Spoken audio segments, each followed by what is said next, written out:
Hey guys, it's Vladimir, your credit coach, with another weekly tip, but I had to be quick because we shouldn't be in this building.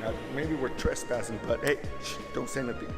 Look, so we see here, this is a new construction. This was an old building, maybe they're renovating it for something else. So what does that have to do with your credit? What does it have to do with some credit advice? Well, see this as your credit, right? If you have bad credit, you have the ability, the tools, the knowledge, the person that can help you rebuild, reconstruct your credit. Now, you can't get a new social. Unfortunately, that is not possible, but you have the ability. Get the help that you need to rebuild your credit, reconstruct it. Who cares if it's damaged? Stop focusing on the fact that your credit is damaged.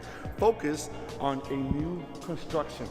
Focus on ways you can rebuild your credit, so that way you can go from a bad credit score to a great credit score and have a great FICO score, and people are gonna love you a little bit more. So I hope that made a little bit of sense, guys.